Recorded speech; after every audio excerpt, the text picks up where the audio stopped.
Welcome to the Hype Life Podcast Experience, where we teach you what you won't learn in school. From careers to financial literacy, we give you the information you need to bridge your passion with your purpose. I want to take this moment to introduce our guest speaker for tonight, Brian Pedone. Brian is a longtime amateur boxer and trainer who has combined his passion for boxing and computer science background to invent Quiet Punch, a fitness tech product that provides people with a portable boxing experience. Brian has been an entrepreneur from a young age and has vowed to never work a corporate 9-to-5 for the rest of his life. Brian, welcome to HypeHuddles. Thank you for joining us this evening. Thank you. Thank you for having me. Absolutely. So we're going to jump right in, Brian. Tell us a little bit about what you do right now and a little bit about Quiet Punch. Yeah, absolutely. So I actually have it set up right here. This is the Quiet Punch. It's set up in a doorway. It's like tension rods. There's a bag. I actually have a sensor on the back of it. Show you real quick. So the sensor itself is there. It connects to your phone like an app. And then it counts your punches. It has a leaderboard. So there's a lot of like interactive tech stuff. So the way I created it, I have it set up here. Basically, you work on your boxing moves. Most people that have the product don't know how to box, so we actually teach them through the app. So basically, we have like the workouts. We do like online sessions. We do on demand. So it just keeps people kind of engaged, especially if they don't want to go to the gym, or if they do go to the gym, maybe they're a little nervous about leaving their house. Obviously, during the pandemic, it's been a big help. So it's like a more affordable Peloton or Mirror, or anybody's familiar with like the other home fitness products. But my typical day is really just the high level stuff now. So I actually have a lot of people working for me in terms of like the digital marketing, our chat support, our customer service, our fulfillment. So my job now is to kind of like maintain the bigger picture and make sure we're moving in the right direction. It's pretty impressive, the product itself, but also the capabilities that it has to incorporate other people through the app. So yes. How'd you come up with the idea for Quiet Punch? Yeah, I mean, I've been a trainer. So actually my degree is in computer science. So I went to college for that.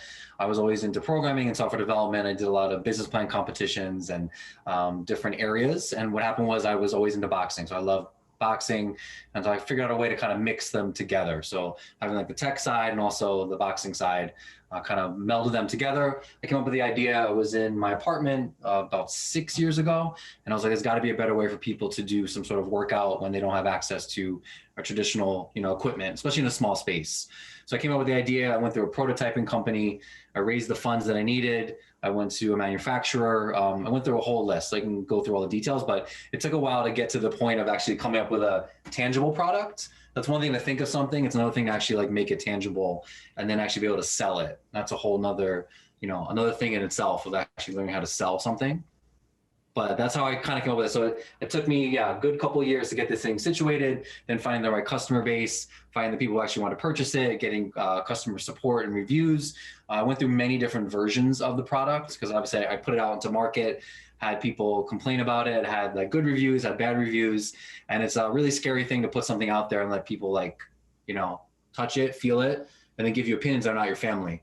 Family's usually pretty they'll be kind of soft with you and like, oh yeah, I really like it. And other people, if they pay for money, they're like, I hate this, or I hate you. It's like a lot of personal side of things. So you have to learn how to like kind of, take it out of that.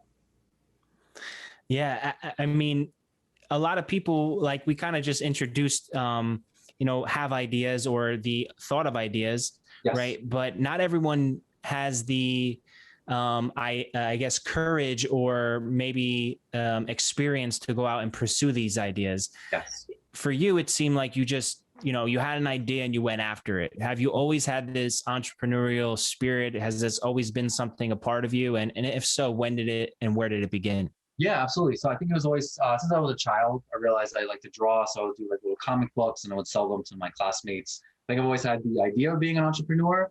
But when I got to school and high school, and then into college, it was really about like getting a job, right? So it's learning how to interview properly, how to write a really good resume.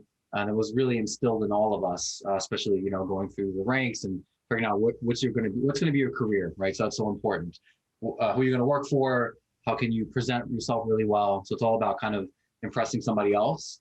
So during college, I was going through that too, the computer science route and just learning how to interview properly I did get a job at Aetna Healthcare when I graduated college. I started as like a software developer. As soon as I got out of college, I went to East Stroudsburg University. So it wasn't like a really big name college, but it was competing against the bigger name ones. And I kind of just got myself in there because I interned and I figured out how to like get into the actual job. The point I'm getting to this is when I started working there, I was there for about maybe 6 months, and I was listening to some of the coworkers talk. One guy was in his like late 50s and he was so excited because he's going to get to his retirement age. And when he retires, then him and his wife are going to do everything they ever wanted to do.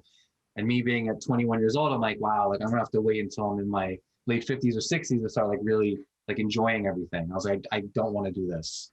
I just knew right away. And then from that, and also still doing the boxing, I was like, there's got to be a way that I can pursue my passion and not have to go to this traditional route.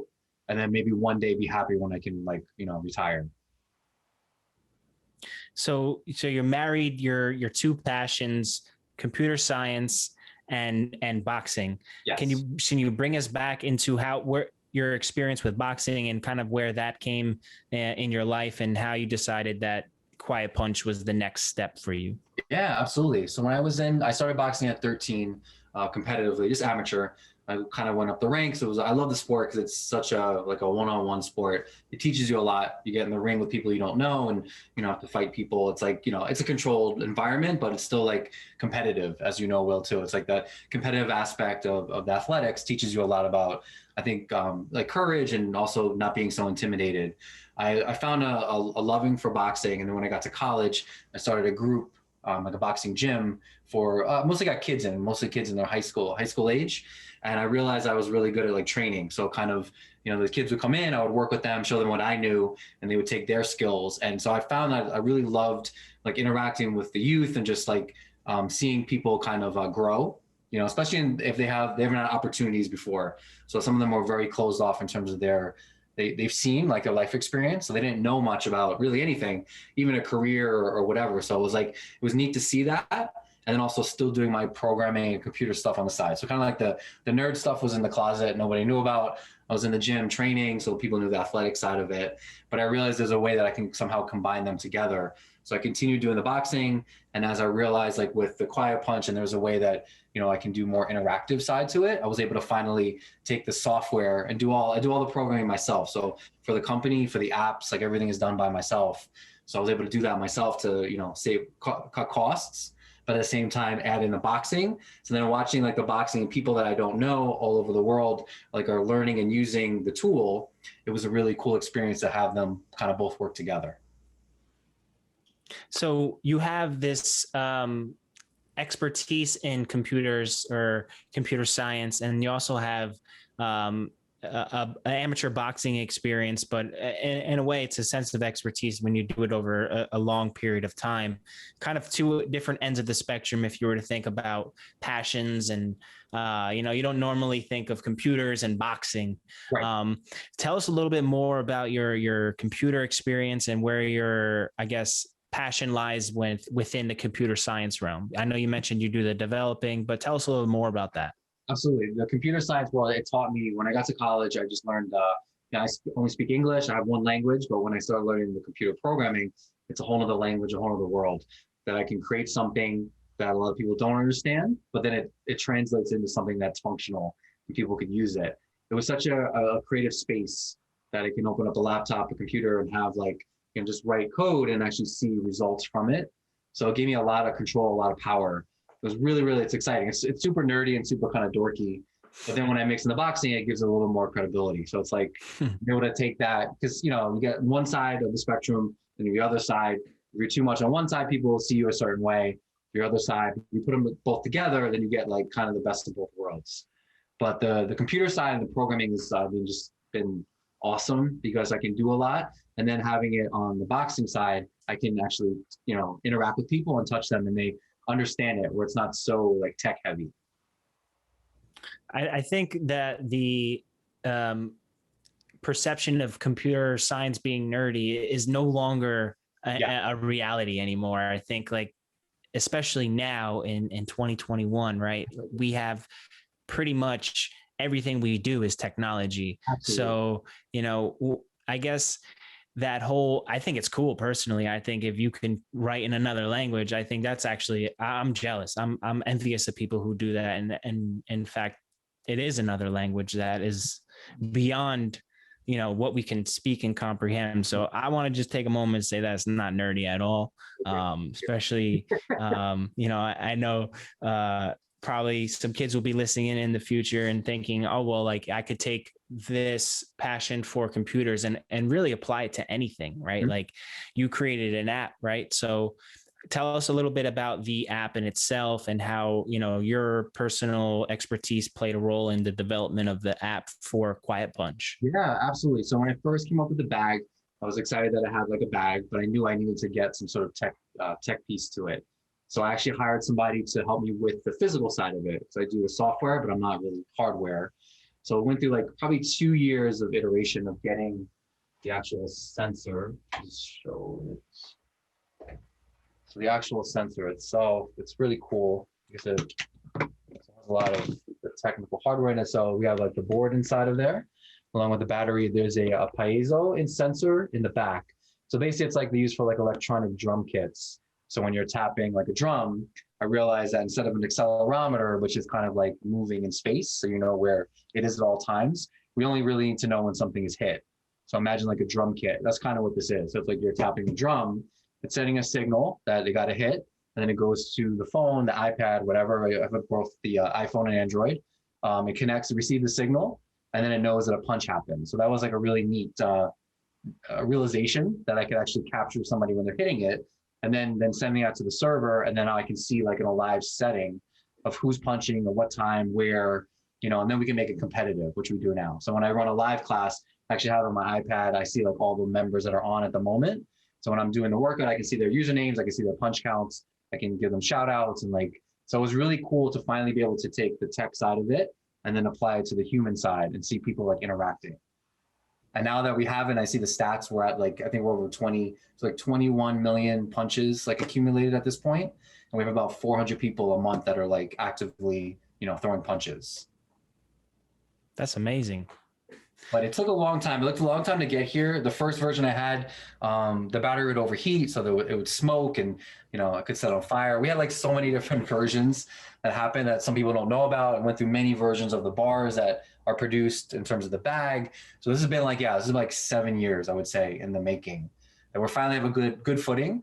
And we're actually, at this moment, we're actually profitable with the company. So the last quarter, we were profitable. This quarter, we're profitable. So we're finally seeing some good traction. Well, congratulations, because we know that from at least the cliche, it takes, 10 years to at least, if a business to become profitable, sometimes, sometimes less, sometimes more. Absolutely. Absolutely. But that's a great segue into this next portion of some of my questions.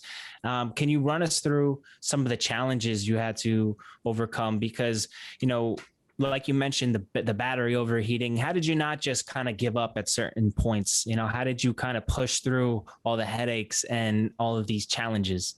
Yeah, there's been so many times, even recently. I mean, it's amazing how many times I've kind of wanted the feeling of giving up, or feeling like, okay, what do I do now?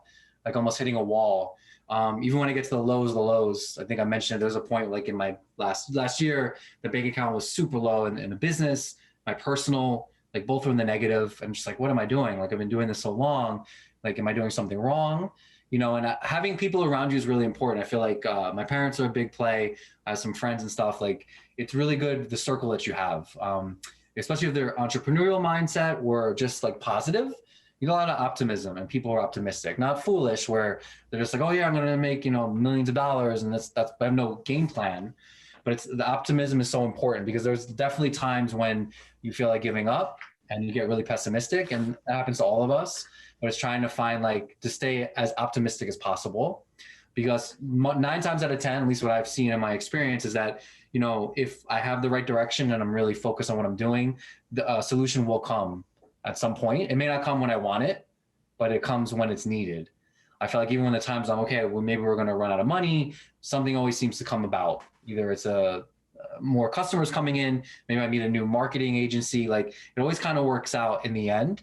And now we're getting to the point where I have more and more buffer room. So it leaves me more room for things not to work out. that I still have time to take care of it. It's not a big deal.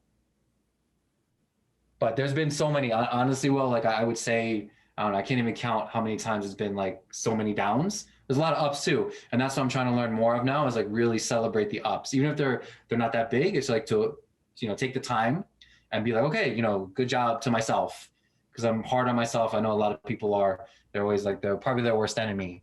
And it's like, you have to also give yourself praise for whatever it is. Like just for that moment, like, good job to yourself, and then move on. Like really celebrate like the things as they happen in the moment, because no matter what you get, there's always something, oh, I wish I could get this. Or, I had a friend that had a company and, he made a couple million. He's like, yeah, but I need to make 10 million, or, it's never satisfied. And that is not the way to live. And it's like being gracious and having constant gratitude of like where you are in the moment and like appreciating it. I think that goes through all of life, not just entrepreneurship, but it helps a lot, especially in being an entrepreneur, is like constantly being, being gracious and realize, okay, I'm doing good. You can tell that to yourself, okay, I'm doing good right now. And even when you're not doing well, you're like, you know what, the good moment will still come about. Yeah, it's definitely a lonely journey at times, as it seems, like you said, having that circle around you, yes, your family. Tell us a little bit about where you want to take things. Where do you see Quiet Punch going? Where do you want it to go? What's the big dream? Or is it, kind of building it more so? Yeah, I think right now it's building it more so. I think when I first started, actually, and this is one of the questions you're going to ask at some point, it's like, if I could tell myself something, that I'm, if I was a younger me telling me now, it's like, things take time. So it's like anything else. I think you were really excited about, okay, I'm going to make, and I think people watch the shows like Shark Tank and things like that, and they get the idea of, okay, well, all I need is one moment, one moment to shine, and then that's it. Like everything is made. Like nothing really happens that way. You may get a break and like a good, footing forward, but that's not how anything really happens. So it's like, you might see something, but it's really about breaking it down. And I think right now with Quiet Punch, I'm finally seeing like the progress. And now that the progress is happening, I'm noticing that it's going faster. So just like the snowball effect can happen going down, same thing is like happening up. So like we're starting to progress and I'm seeing it. So I realized that, this year I'm just going to work on growing it slowly. But as I notice, the more I grow it, the more interest happens. So I don't have to go out and reach for it. Before, when I first started, I was trying to find investors and like who would believe in my idea. But you know what? When you're making money and things are working, people will come to you and be like, hey, how do I get a part of this? So it's really about, instead of trying to reach out to others, let this thing grow and let it speak for itself. And that's what's happening now. So I'm like trying to let it speak for itself more, and more people are like, hey, how do I like, get a part of this? I see this is working, and where can I fit in? That's great. It definitely seems like the idea of momentum is something that you're explaining right now. Is you went from having a bag, then having a prototype, then having a bag, and then a bag with an app, and now you have a community of people who are using the app. Exactly. And now it's like you figure like this is it. Now I'm just going all in on this. Exactly. And like you figured it out. You have the whole the whole pie now, and now it's just about getting it out there. Absolutely. Absolutely. What I learned from being an entrepreneur is like one person told me like, oh, you're like a dabbler, which really was like, I think it kind of hurt my feelings. So I'm like, oh, maybe I do. Like I would start a project, have a project here, all these things running at once. And like nothing was really, moving forward too much. So I think what I've learned too is when you find something you really like, especially if it's your passion, then like really focus on that. And like put your energy and time into that. Because I think that I've heard sometimes where people will say like, oh, well, I'm going to work my full-time job at the same time. Sorry, I'm in New York. So they'll say like, I have my full-time job and at the same time, I'm going to work my side project. And then when this side project gets bigger than my full-time, then I'll leave. I mean, that's nice. And it's definitely wishful thinking. I don't have that experience, but I feel like unless you put your energy and time in making something grow, then it's not really going to grow. So I speak especially to the youth and the younger people. It's like, if you have the opportunity, if you don't have children right now, you don't have any responsibilities, like now's the time to really like, focus on yourself and focus on what you want to work on. That's great advice. So you mentioned that, is it for you personally, do you have a family? Do you have kids? Is that something that you're working towards, or I don't know if that's something you have a goal of? Yeah, no, it's actually, I'm next month I'm getting married. So like I have, that's going, we just in a house tomorrow. So going to Pennsylvania. I'm going to get a house there. So things are growing there. But I really was so much time spent on like the business and the brand, and more of the time was spent there. I'm 37 right now, so I was like, I spent all that time. So when I was 21, I thought for sure by like 25 I'd be, made and rich and everything else. So it's taking its time. It's taking its time to get where I thought it was going to be. It's kind of never how, we never, it's never plays out the way we think it is, but No. Congrats on getting married and purchasing a house in Pennsylvania, which I'm sure is extremely a lot more affordable than New York City. Exactly. It'd be nice to get out of the studio apartment. Yeah. Yeah. Well, I appreciate you sharing all the ins and outs. I wanted to touch on one more thing because I know that you mentioned Shark Tank, and I know that you had a stint with Shark Tank. Can you run us through that and some of the, I guess, avenues you've pursued when it comes to marketing your product and sharing your product with the world? Yeah, absolutely. So it was, I would say maybe 3 years ago, one of the producers reached out via email, and I usually get a lot of weird emails, like most of them are spam. It said about Shark Tank. He's like, I'm a producer on it. I replied back. I was, all right, well, if this is real, that does sound interesting. He's like, yes, it's definitely real. So apparently what happens is when people apply, like 50% of the applicants apply, and then 50% producers look for things. They saw a Facebook ad for the Quiet Punch. They're like, hey, this is kind of interesting. This is kind of cool. It took a long time. So I would say about 1.5 years later is when I finally got another call back and like, hey, we had somebody drop out. Would you still be interested in, auditioning and coming out? So I got flown out to LA. I was there for a week. I had the setup, I had the door, I had, I stood in front of the Sharks. It was Mark Cuban, Damon John, Laura Grenier, who else? Mr. Wonderful. I think that was it. Either way, yeah. Mark Cuban. Cuban was there too, yes, right. So the crew was there. I set up the door, set up the bag. Barbara Corcoran. So Barbara came up, she punched the bag, she sat back down. They asked questions to me, answered. It's everything you see on TV. I mean, it was like probably like a 45-minute filming for like a quick segment. They went down the line, and Damon John was like, you know what? My wife does boxing. I get it. The rest of them didn't understand. Like, I don't understand. This is before the Peloton. This is before anything blowing up. Like, I don't get like working out at home. That doesn't really make sense. So it was definitely before the time. And then Damon's like, I get it. Let's do a deal. So I shook hands with him. We were working out a deal. Long story short, the episode never aired, so it's not like anybody can watch it. And when the things don't air, especially the television, then the whole deal goes away. So it's totally like television based. And everything I signed was like, not talking about behind the scenes and blah, blah, blah. But it was a good experience for me because I was really excited. Again, this was like, okay, this is going to be my moment. I'm going to, air on TV, and like, this is where people are going to buy the product. And I met a couple of people that were on the show that the episodes did air, and you get like a 2-week, I'm going to say like a 2-week window of like, exposure when the episode airs, and, people get the sales, and then it goes away. So it's like anything else. You get like a little stint, but there is nothing that's going to like take you and just keep you moving, like the momentum keep going. So what happened was when I was waiting for the Damon call, I was thinking like, maybe it's not going to work out. So what am I going to do? I can't sit here and wait for this opportunity. So I started to I was looking for marketing companies, and I found like a particular digital group that really works with small businesses. So I started working with him, and we worked out a deal, and like I was working on, selling the product on my own.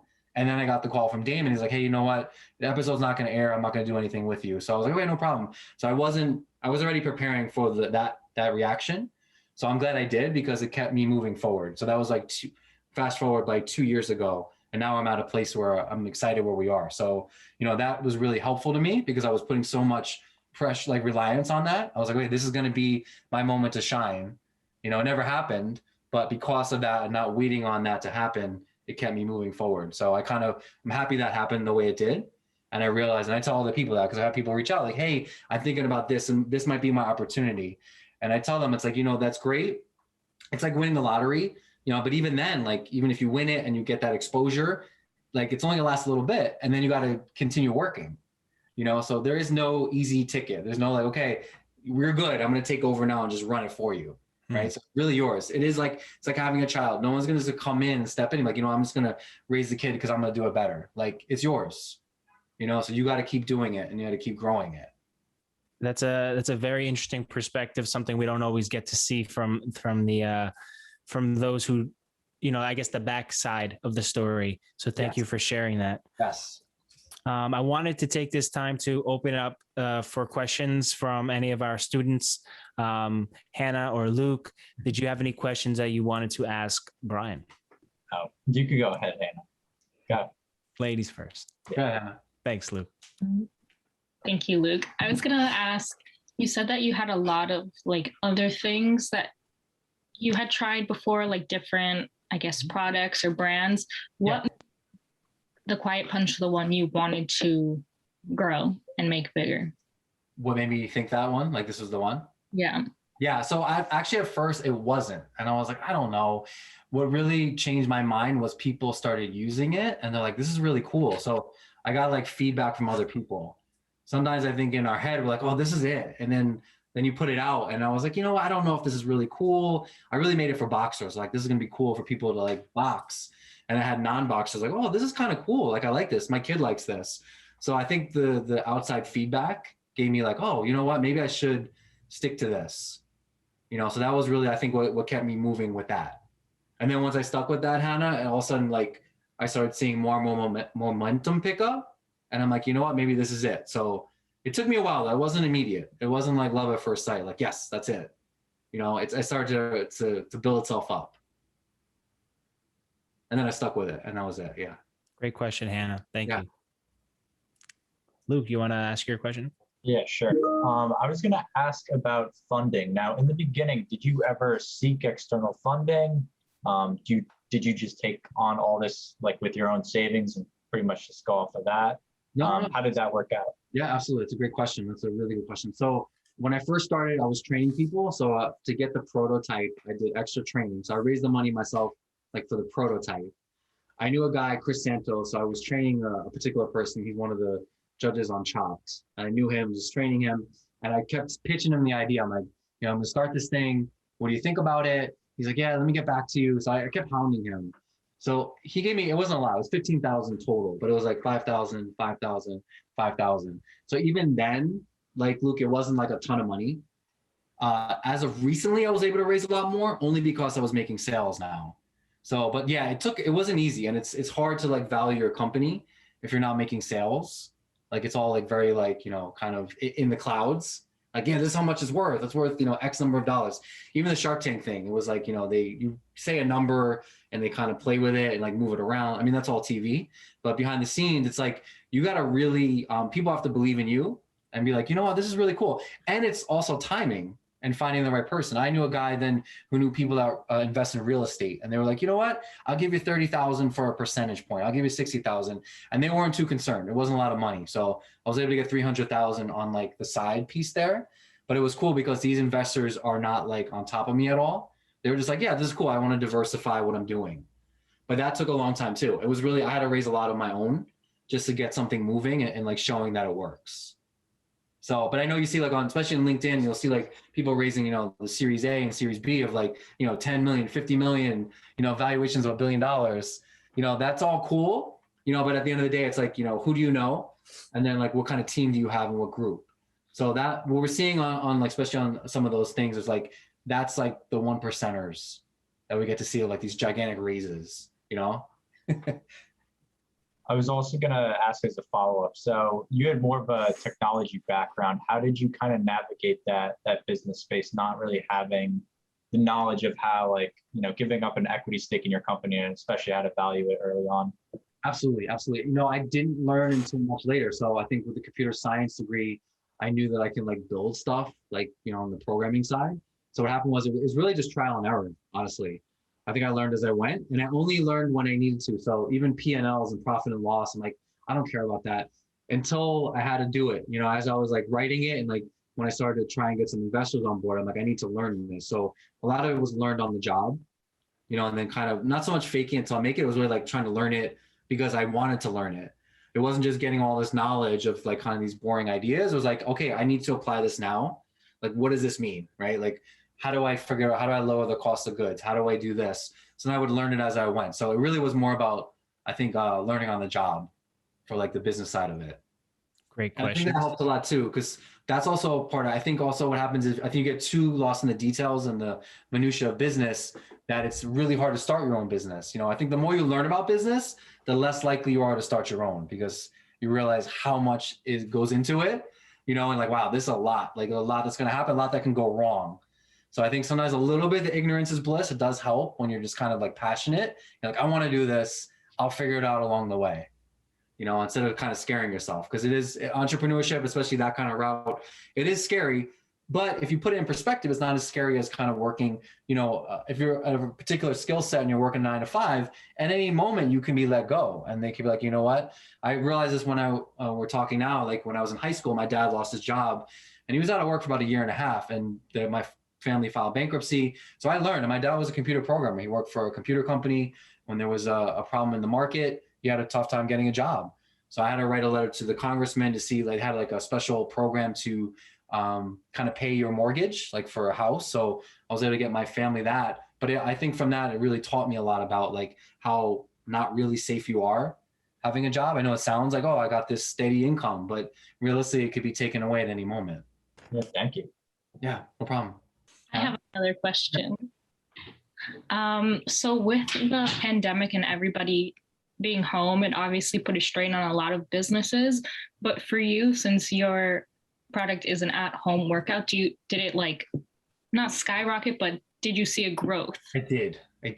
I hate to say it, but I did. Like it did. You know what I mean? I think people were struggling, but for us, it helped a lot because people realized, okay, this is totally the reason now that I need this because I can't get to the gym. I can't go outside. So yes, we did notice a lot. And I think that helped a lot too, even for the investors, like when other companies weren't doing well, like we actually did better because of that. Yes.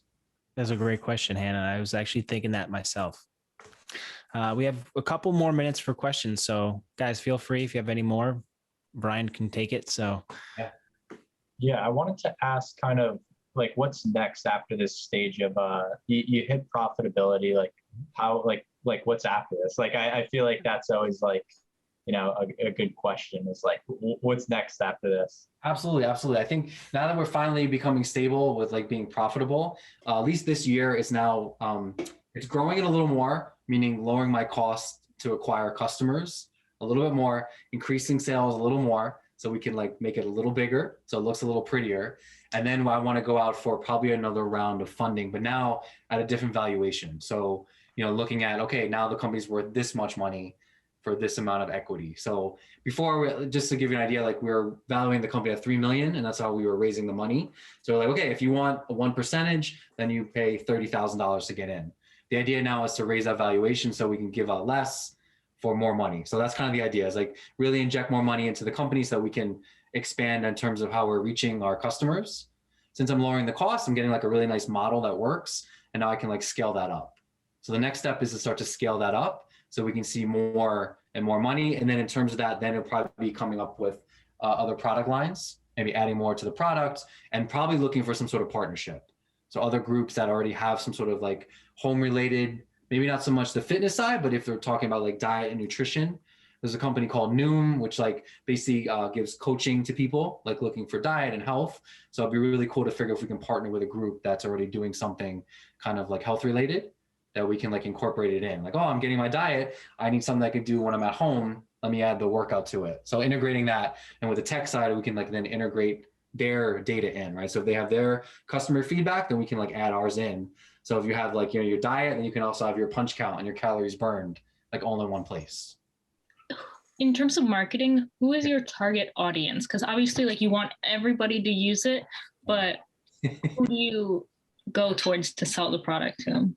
Yeah, I would say right now it's like 25 to 35 years old is our core demographic.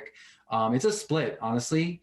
We have a lot of the genders. It's not, we don't have one or the other. It's like, I think we have a really nice mix because we kind of cater to a lot of different people. But yeah, it's trying to find right now, we focus still heavily on like the fitness side.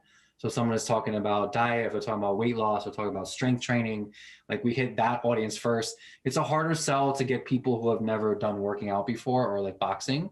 But that's the next step, is like to reach out to the people that are a little harder to get, that to convince them like, hey, you know what? All you got to do is like move your arms every couple, you know, a little bit every once in a while, and you'll notice benefits from it. So, but right now, yeah, we're focused on kind of what you'd expect, which would be like the fitness side and a certain age group. Younger group is a little harder. Like honestly, like I think the TikTok area, like that's a little harder for us, obviously. Mm-hmm. We do really well on Facebook. Facebook and Instagram is where we get most of our sales from. and then we do Pinterest and we do Google as well.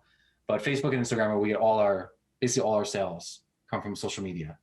And it's surprising how it's totally doable if you have a product or service or whatever it is.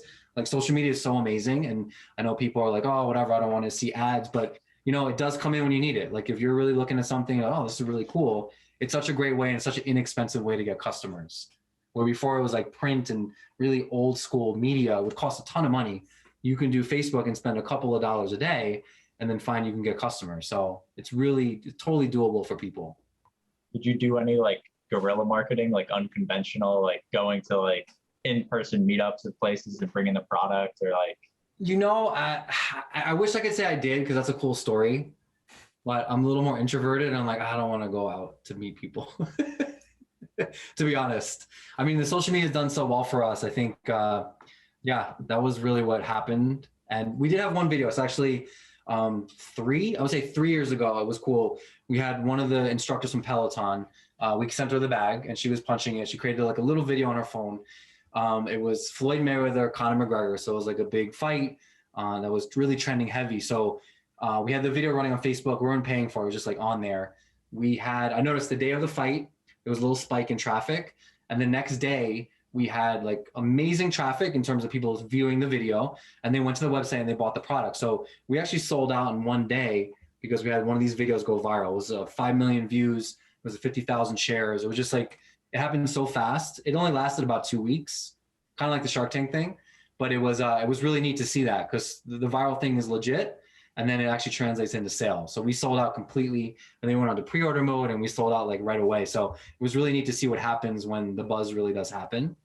Like if it does get picked up the right way, like socially, like organically, then it's totally worth it. It's worth way more than paying for a customer.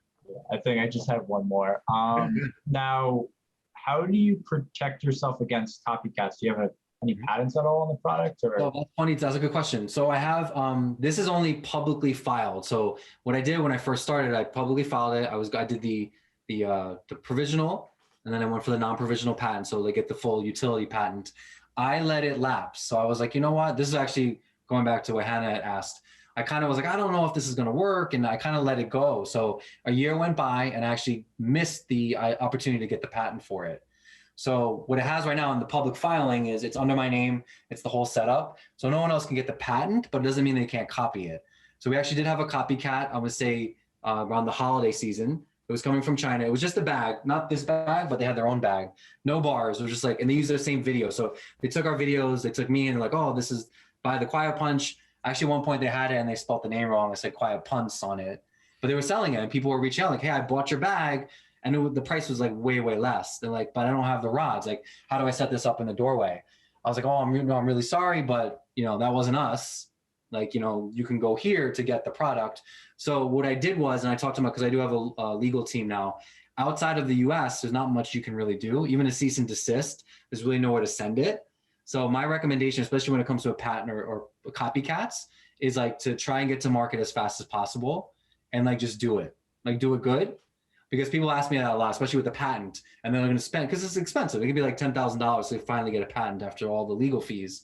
And I always, the analogy for me is like, it's like building a safe, like a really highly guarded, and have like a dollar bill inside of it. Like, what are you protecting if nobody wants it? If you don't have any customers, nobody cares. People have an idea. I don't want to tell you my idea. You're going to take it. No one's going to take your idea, because it's a lot more than that.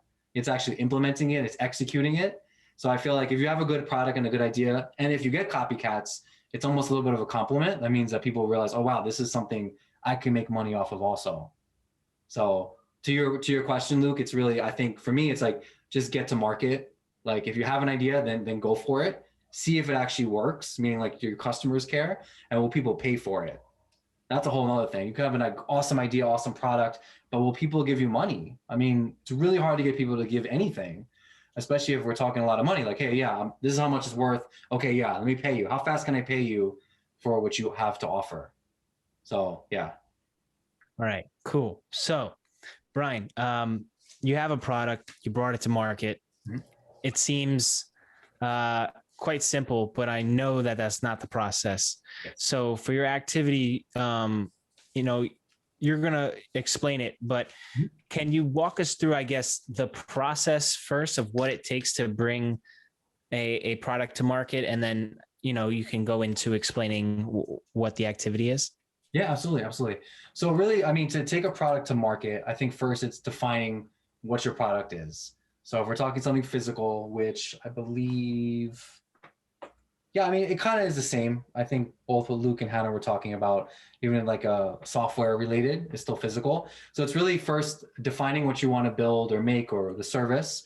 If we're talking a physical product, then it's a prototype. You need to have something that shows what it does, and then you go to a manufacturer. If it's software related, then it's going to be like, who's going to build it if you can't build it? Having it like kind of built or like functional. And then it's going out to like a test group, whether it be just selling it on a really small scale. And this is where like the crowdsourcing places are great, like Kickstarter and stuff like that, because you kind of get your idea out there to customers and you get an idea. So the important part now is to figure out the thing you have, do people want it, right? Will it offer something to help them? Will it be beneficial? And then if you can identify that and realize, okay, yes, this is beneficial, then you kind of, take the next step, which is selling to a small group, and then it kind of will grow a little bit and you're going to get feedback. And that's really what happens. Then you get a lot of feedback from people of, your first phase of it, like phase one, right? You get feedback. Oh, this is good, but I wish it would do this. Or so you have to kind of modify that. So it's a constant modification process. And then once I think you have like the thing that works really well, then it's about scaling. And then you work on scaling it up. In terms of marketing companies, there's so many different ways to market things in terms of social media. There's a lot of ways companies work. Some work on retainers, so you pay them monthly. Some work on commission, so they only get paid if you get paid. So it's like taking that next step. And then from there, then it's like scaling. So I think it's really about concept to actually creating something, to getting customers who will give you feedback. They're going to give you honest feedback. Friends and family is great, but it's people you don't know, who have no idea about you, no personal connection. They're going to give you honest opinions, and then it's scaling after that. So that's kind of like the high level of, I think, from beginning to, scaling it up.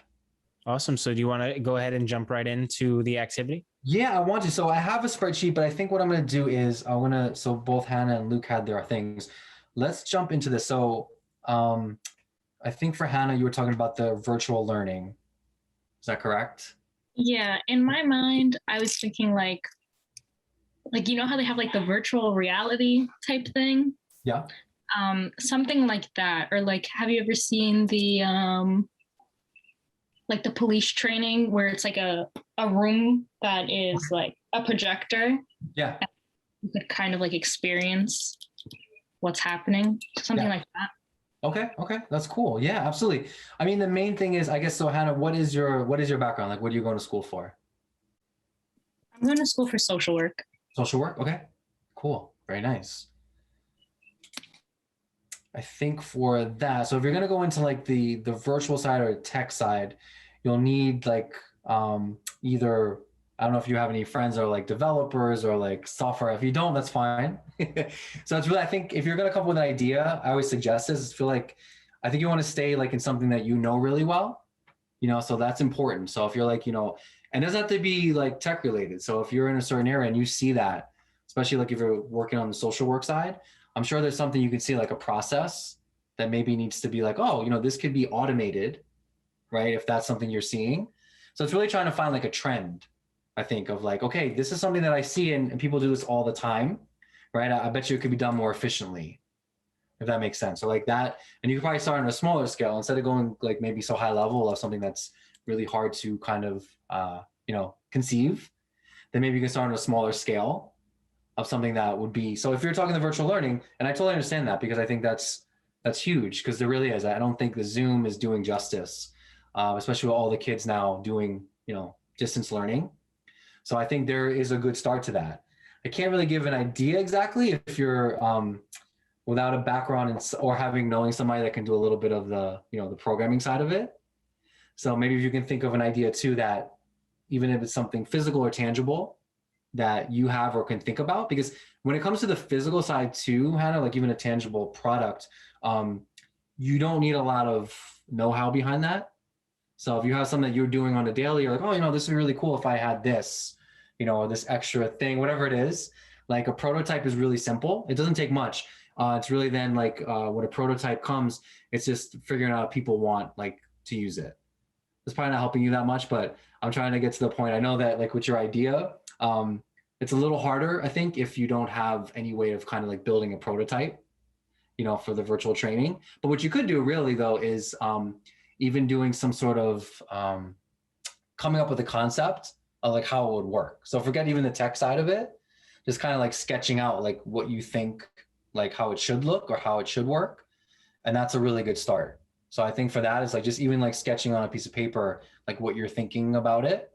And then whatever you're thinking, then just like dial it back a lot. That's what I would suggest. So, because I came up with the idea, like I want to do this and that. You know what? I had to start with just a bag, and you just punch a bag. It's very basic. And then from the basic came like the more and more advanced. So I think for that really is like just breaking it down really, really simple. And then if this little tiny simple thing works, then you could keep adding to it. So I know it doesn't really fit the model. I cannot, but that's, yeah, it's kind of the advice for that. And I think for Luke, what you were saying about like the pill, I think same idea. If your background is in computer science, right? Because that's what you're going for. Yeah, business computer science. Yes. So you actually went way out of the yeah, I know, I get it. I totally get it. But you actually mentioned about like business plan competitions. So you were in some competitions too? Yeah, actually, I've been helping my girlfriend out a lot with her business. She makes press-on nails, and I've been trying to scale that with her. So competition was actually yesterday. So that's what I'm recovering from a little bit. Okay. So what, it didn't go as planned, I'm assuming? Yeah. So, I mean, we got to the final. I think the issue was that, and this is why I said the dream big thing in the beginning, because I think her issue that we were having was she couldn't think big enough. She was thinking very like, what is doable? What can I do? Versus the other teams, which were like pie in the sky ideas. Like none of them were computer science majors, these kids, and they were all pitching like technology companies. But the idea is that they were dreaming very large versus her, who she was strictly saying what she could do. Yeah. And while like that is good for like if you're pitching to like a venture capitalist, when you're pitching to like a competition, that's not something that, you know, they really want to see. They want to see you really dream big and think like on a large scale of what you can accomplish. Yes.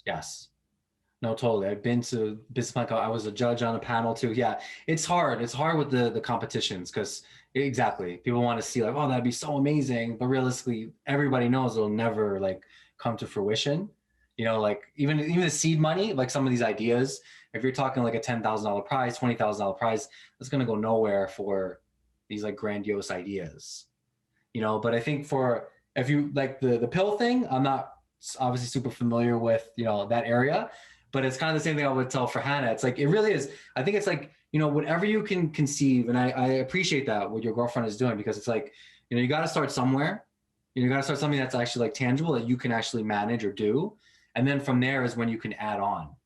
So I think same idea. Like, so if we're talking the sleeping pill, I mean, to help you sleep better, not a sleeping pill, you know, a pill to help you sleep better, that'd be the same idea. It'd be like kind of, you have to get somebody that is in more of that field who can provide like, and it's the same idea. It's like, if it's a prototype or like a pitch to it, you know, those are the type of things you can raise a lot of money for. I know you with the, what's her name with the blood samples. The Theranos lady? Yes, thank you. Exactly, right. So it's like, you know, when you pitch a really huge idea, it's awesome because it's like everybody gets really excited. But I think tangibly, it's like, how can you actually get it? So I think for computer science and like having that background, there's a lot of opportunities, especially with programming on, you know, there's a lot of things that can be automated that I've seen people make a lot of money in that you wouldn't expect, like in salons or like things that are constantly being done like on a manual basis.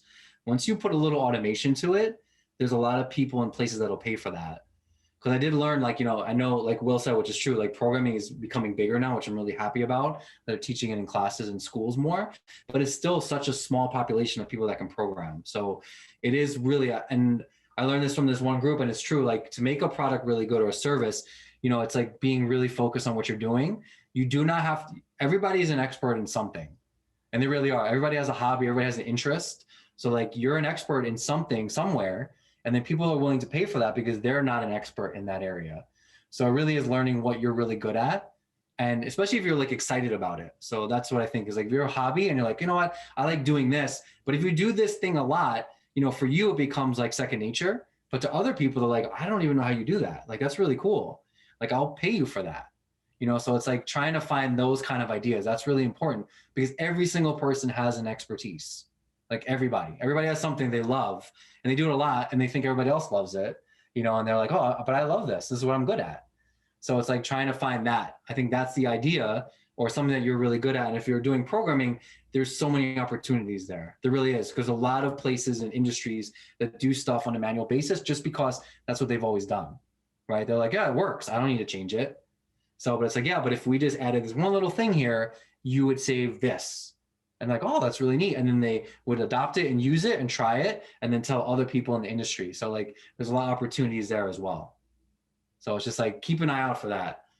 Each person, same thing, Hannah, like, stuff that you're really passionate about, like other people don't really, that's the thing. Like you want to harness that and be like, really, hold on to that and be like, I'm really good at this and I love this. How can I offer this to others? So that's like the takeaway. Not really the activity we thought, but I think that's kind of like the takeaway here. I actually forgot over the summer. I didn't really think of it as a business. I just like to do it. I crochet and I would sell stuff. There we go. That's it. So you're doing something. Yeah. But a pumpkin from her. A pumpkin. Yeah, I made Luca a little pumpkin. Oh. Yeah. So I forgot I did that, but during the school year, I didn't do anything because I was just so busy, but I just started to pick it back up. I'm starting a bag. I started yesterday. So we'll see. Where that You're holding out on us. Yeah. So you're already doing a business. I like it. Yeah, I totally forgot about that. That's it. That's exactly it. What you just said there. That's what it is, Hannah. It's like, and that kind of thing, that's the kind of thing that could scale up. You like doing it, you have fun with it, then you bring on someone else who also can help you do it, and then that grows. So yeah, that's awesome. So Hannah and Luke, I mean, you guys both had ideas, and if I could just also add to that, some of the best advice I ever got, and it's just the similar in the ballpark that you're sharing, Brian, is I had an idea for HypeLight is to make it an app. And it was, I was in an incubator at a time, a business incubator. And the advice that I got was, if you don't want to get into tech because you're not a tech guy, and then then your business becomes at the mercy of other tech people and you lose control because you're taking your passion and you're putting it in other people's hands. So I totally understand where Brian's coming from with that advice. So I appreciate that. Just wanted to reiterate that. And that it was kind of a flashback for me in terms of what we're doing. Yeah, thank you. Absolutely. I think it's sticking in your lane of like what you're good at, but it doesn't mean like you're also going to bring on people that have talents that you don't have or abilities. But I think that the core of what you're working on, it has to be like really, you understand it. I'm not saying you have to be a programmer, because, Steve Jobs wasn't a programmer, but he was a visionary and understood like the tech side of it. So it doesn't mean that has to be like pigeonhole you, but at the same time, you have to have a good concept of like really, your area. Because like you said, yeah, someone else can come in and just do it better or kind of steal the show from you. Yeah. Okay. So that is, I think, a great segue into kind of our last portion of the HypeHuddle, which is our final 5. These are 5 questions that we would like to end with. So Andrew is going to ask you the final 5. So before we break out of this huddle, we're going to do the final 5. First question is, if you could speak to your college/high school self today, what is one piece of advice that you would give yourself? Yes, I would give myself patience. So get excited about stuff, but also know that things are probably going to take longer than you think. Second question, what is your favorite business/wellness related book and why? Yes, I read 0 to 1 by Peter Thiel. He's the creator of PayPal. It's a really good book. It talks about basically, it's for entrepreneurs and business people. It's like creating something out of nothing. So instead of taking something that already works and modifying it, he's talking about actually like creating something from scratch, which I think is really interesting. Number 3, what is a common trait that you notice in those people who succeed in entrepreneurship? I think it's definitely determination. I think determination and being very optimistic. What I learned too from people who are entrepreneurs, also very supportive. I think if a genuine entrepreneur will want to help other entrepreneurs, other people who are interested, because they're not holding on to anything tight, and they're excited and happy for other people. Like they're genuinely happy for other people who are trying to succeed as well. 4th question, what are some of your hobbies? Boxing, definitely computer programming, and also watching TV. What shows do you like to watch? Actually, I'm watching Rhythm and Flow right now. I don't know if you've ever seen that. It's like a reality show for hip hop. I've seen that. It's actually a really good show. Right now, yeah. Final question of the final 5 is what gets you hyped? People's ideas. I think right now, even Hannah just saying about the crocheting thing, that got me excited. It's exciting when people are working on things. I'm like, oh, that's really cool. All right. Thanks, Andrew, for the final 5. Brian, it's been an absolute pleasure.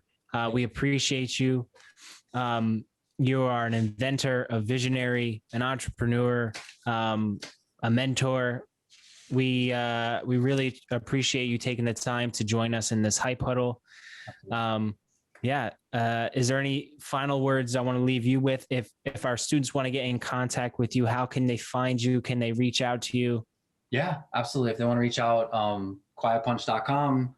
Quiet Punch is the Instagram handle, Twitter, they're all the same. Just Quiet Punch, just message me. Yes, perfect. Thank you. And just message me on that. Send me an email. Everything I'll get it. So awesome. We'll just have them put HypeHuddles in the subject line. Yes. Just to stand out and have Hannah and Luke. Thank you for joining the Hype Huddle. This is one of many to come. Brian, you're our first guest, so thank you for being a trailblazer in that sense. Thanks for tuning in to this episode of the Hype Light Podcast Experience. If you like this episode, be sure to rate, review, subscribe so you don't miss out on the latest episodes.